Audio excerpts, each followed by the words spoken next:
Halo sahabat-sahabat terkasih, selamat berjumpa lagi di kanal tentang kita. Pada kesempatan kali ini kita akan membahas apakah Muldoko akan membawa Rocky Gerung ke bui? Rocky Gerung kali ini sepertinya kena batunya. Dan apakah Muldoko batu itu? Jokowi mengatakan urusan makian bajingan dan tolol itu urusan kecil. Terpenting itu kerja, dan kerja. Selesai sebenarnya. Rocky Gerung tidak perlu panik dan malah kemana-mana. Gibran pun mengatakan yang sama. Tidak perlu pelaporan polisi. Delik aduan sudah selesai. Sahabat terkasih, kali ini apakah ini jebakan untuk membawa Rocky Gerung ke depan meja hijau dan merasakan hidup di balik jeruji besi? Bereaksi atas sikap Kepala Staf Kepresidenan, banyak yang mengatakan Muldoko pasang badan seperti preman. Mengapa Muldoko bisa menjadi batu sandungan bagi keberadaan Rocky Gerung?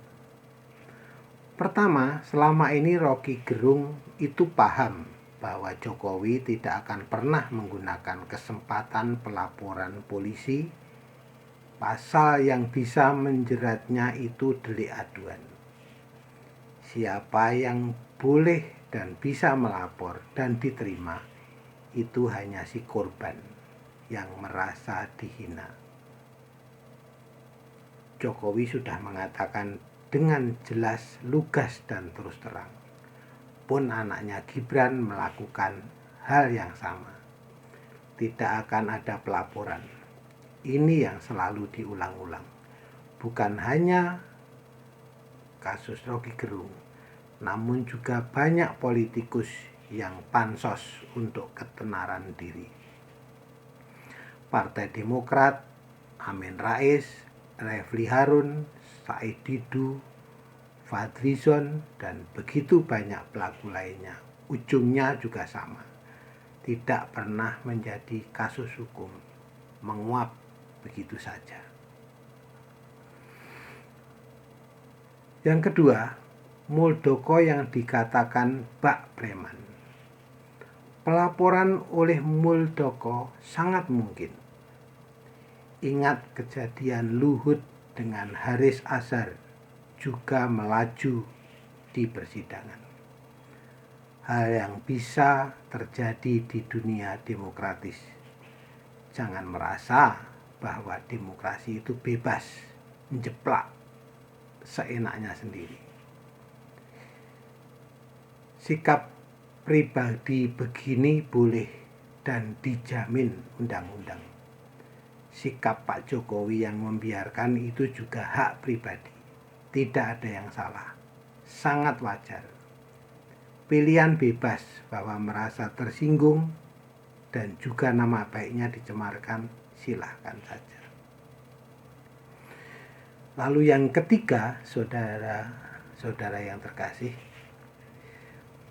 mau mengatakan Muldoko sebagai pribadi, dia juga keselio. Mau mengatakan juga sebagai staf kepresidenan, dia harusnya mengademkan. Pribadi dan jabatan yang ia nyatakan membedakan mana pribadi, mana pejabat. Dia saja kebingungan, mau sok-sokan mengkritik, tapi dianya sendiri otoriter. Keempat, jika yang melaporkan ke polisi adalah Muldoko, jauh lebih aman dan tidak akan bisa dikaitkan dengan pemerintah, negara, diktator, dan bla bla bla. Karena itu adalah pribadi dan jabatan Muldoko jauh dari pemerintahan secara langsung yang bisa dipolitisasi, sebagaimana jika itu Jokowi atau keluarganya yang melaporkan. Ingat, SBY saja pernah membawa Egy Sujana masuk bui dengan pasal ini.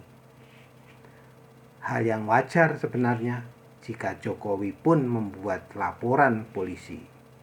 Malah lebih tepat jika Muldoko ini saja yang membawanya ke balik penjara.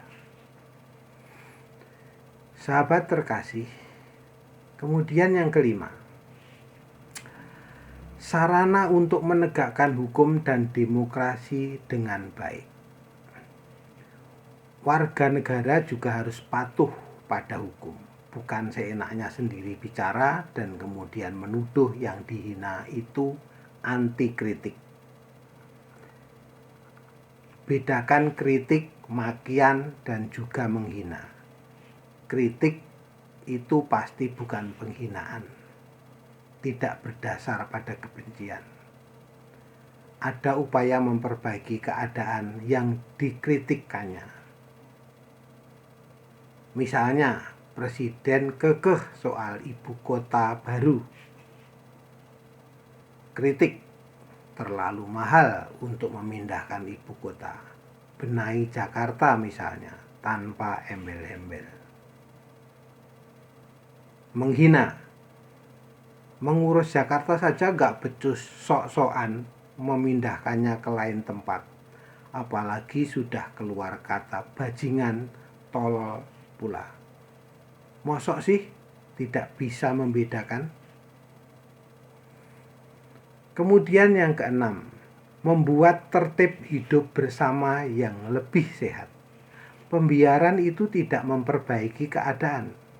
Pilihan Pak Jokowi itu juga baik, namun belum tentu pengganti-penggantinya nanti bisa menerima keadaan itu seperti apa yang ia pilih. Bisa menjadi runyam ketika kebiasaan buruk itu tidak ada upaya penertiban. Selanjutnya yang ketujuh, membina sikap bertanggung jawab. Lihat selama ini, oposan ketika berbicara dan bertindak dan salah, kemudian membenarkan diri dengan dalih demokrasi. Koridor yang berbeda padahal. Membuat kegaduhan itu bukan demokrasi. Berani bertarung dalam pemilu, itulah demokrasi.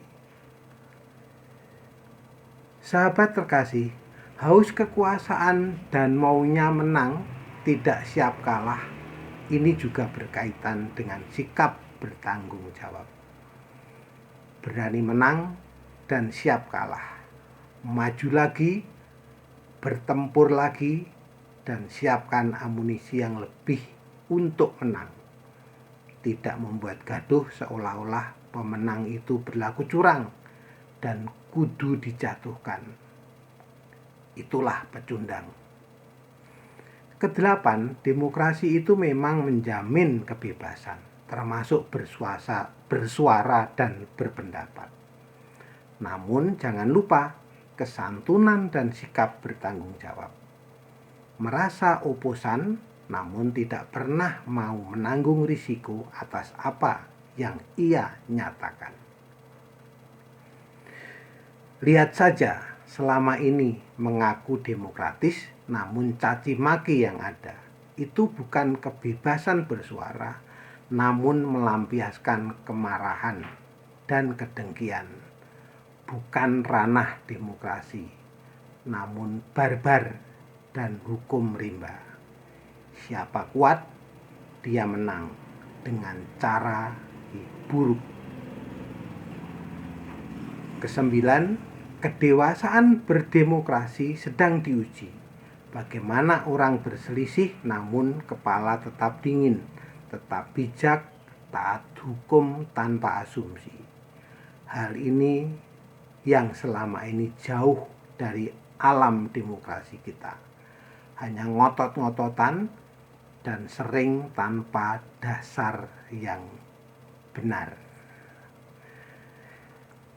Nah, sahabat-sahabat terkasih, kaum terpelajar, elit, pejabat, dan kalangan atas itu harus memberi contoh yang baik.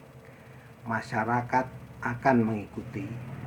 Jika di barisan paling top itu malah memberikan keteladanan buruk, ya suka atau tidak, yang di bawahnya jauh lebih buruk.